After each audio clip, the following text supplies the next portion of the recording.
Ce mercredi, lors d'un appel téléphonique entre le puissant ministre des Affaires étrangères iranienne et le secrétaire général de l'ONU, Antonio Guterres, sur fond de vives tensions régionales, le ministre des Affaires étrangères iranienne déclare que l'Iran fait le maximum pour protéger la paix dans la région et que l'Iran fera toujours le maximum, n'est-ce pas, l'impossible même, pour que la paix règne dans la région.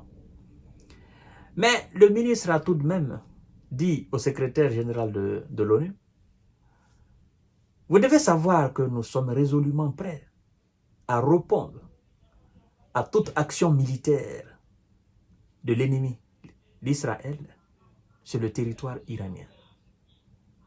Et l'Israël va regretter de façon durable toute action militaire contre la République islamique de l'Iran. Il prévient le secrétaire général de l'ONU. En fait, il avait déjà dit ça. Mais puisque le secrétaire général de l'ONU, Antonio Guterres, lui-même, il connaît, il sait, il est assis sur cette réalité, il appelle pour qu'il y ait un apaisement de tension, évidemment. Il appelle pour qu'il fasse pression sur le Hezbollah, nous savons. Mais M. Antonio Guterres sait aussi que les États-Unis doivent faire pression sur l'Israël afin qu'ils acceptent le cessez-le-feu dans la bande de Gaza, mais aussi dans le sud de Liban. Le secrétaire général de l'ONU doit aussi faire pression sur les alliés des États-Unis afin de mettre la pression sur M. Bennia qu'il cesse les bombardements à Beyrouth, dans les villes et villages libanais. Sans quoi, toute communication pour que de l'autre côté, les gens fassent la paix et que M. Bennia continue toujours sa guerre, ça ne peut pas aller. Parce que Bennia dit, je m'en fous de tout le monde. Je n'écouterai personne. Je ferai ce que bon me semble et je continuerai à bombarder Gaza, à bombarder le Liban. Donc M. Bennia est dans sa logique, cher secrétaire général de l'ONU. L'Iran prévient qu'il répondra résolument à toute attaque israélienne. Oui, répondra à toute attaque israélienne en mise en garde le chef de la diplomatie iranienne, Abbas Araghchi, lors d'un appel mardi avec le secrétaire général de l'ONU, Antonio Guterres, sur fond de vives tensions régionales.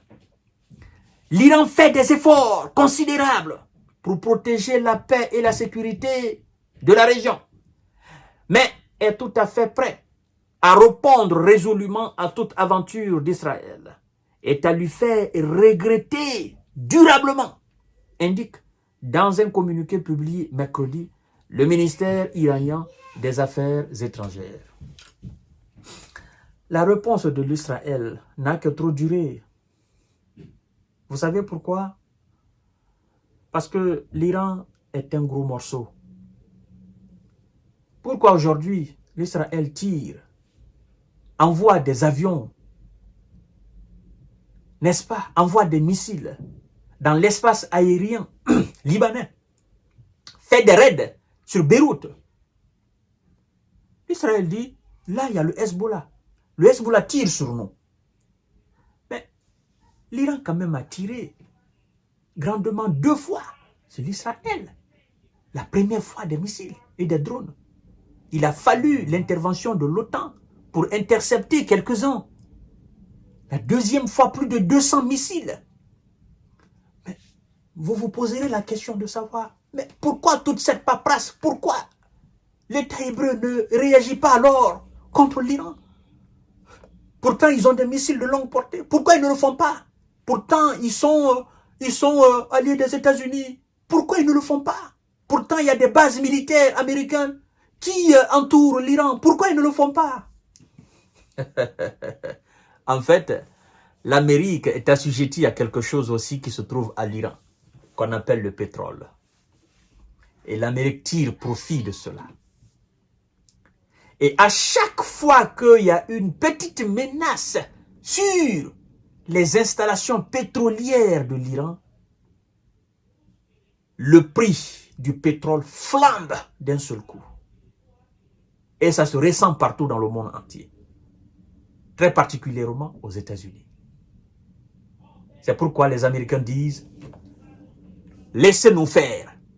Et Benjamin a dit « Nous allons écouter les opinions américaines, mais la décision finale nous revient. » Oh, je me suis dit « Oh là là là là là, c'est fini, c'est fini.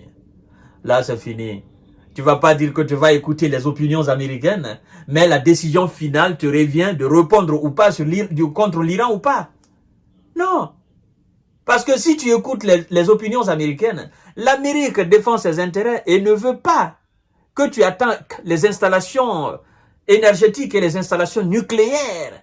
Bon, l'Amérique ne veut pas que les installations pétrolières soient attaquées.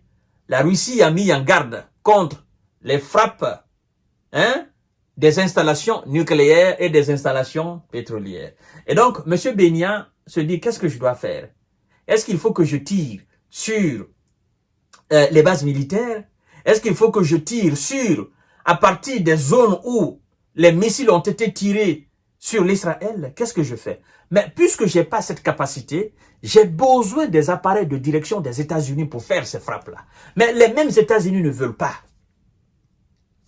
La tâche est compliquée. Et moi, je n'ai pas la capacité de faire de tels tirs que l'Iran a fait contre moi. En fait, c'est ça le problème. Et il faut non seulement l'approbation des États-Unis, mais il faut aussi la logistique des États-Unis pour faire des frappes chirurgicales sur des sites qui ne vont pas forcément toucher les installations pétrolières, mais les installations nucléaires aussi. Donc, des cibles militaires sur le terrain. Et pour avoir de telles précisions, M. Bennia a besoin de la direction des États-Unis, de la logistique des satellites américains. Et donc, il a besoin de l'armée américaine pour effectuer ces frappes. Parce que lui, son armée n'a pas la capacité de faire cela. Or, de l'autre côté, eux, c'est une armée indépendante. C'est un pays indépendant qui n'a rien envie à qui que ce soit. Qui n'a pas besoin de l'aide de la Russie, encore moins de la Chine pour faire ses tirs. Donc, là-bas, eux, ils ont leurs propres appareils de direction qui guident leurs missiles et pour atteindre les cibles. Là-bas, ils peuvent rester dans leur pays, effectivement repérer les cibles sur le territoire de M. Bennia et effectivement les frapper et les atteindre aussi. Et donc, voilà la différence entre l'Iran, État indépendant, armée souveraine, et l'Israël, colonie des États-Unis, avec une armée aussi sous domination américaine. Donc, dont l'accord est tenu par Washington. Et là-bas, l'accord n'est pas tenu par Moscou, encore moins par la Chine. Ils peuvent quand même parfois obéir aux injonctions de la Russie et de la Chine. Mais ils sont indépendants, ils sont souverains. Vous comprenez? Cela ne les empêche pas aussi d'écouter les conseils de Vladimir Poutine et de Xi Jinping. Voilà la différence, mesdames et messieurs et mesdemoiselles. Et donc, l'affaire est très très compliquée. La réplique israélienne contre l'Iran, ça va être très très compliqué. Et je pense que finalement, les Américains, comme ils ont sanctionné l'Iran, et comme les Européens aussi ont sanctionné, ils vont se contenter de ces sanctions-là. Voilà, ils ne veulent pas, parce que en fait, ils sont dans le doute. Qu'est-ce que l'Iran a? L'Iran est sûr de quoi? L'Iran est forcément sûr de quelque chose. Voilà. Non, on ne sait pas. Ils ont ça ou bien ils n'ont pas ça. Ils sont dans le doute, au fait. Voilà. Et ils vont rester dans ce doute-là, et pendant que l'Iran est en train encore de développer davantage son arsenal nucléaire. Mesdames et messieurs, je vous donne rendez-vous tout à l'heure. Je pense que le message du ministre des Affaires étrangères iranien est passé. Et le secrétaire général de l'ONU, il a compris, ça a été clair dans ses oreilles. Et le monde sait dorénavant ce que l'Iran est en train de faire. Merci beaucoup.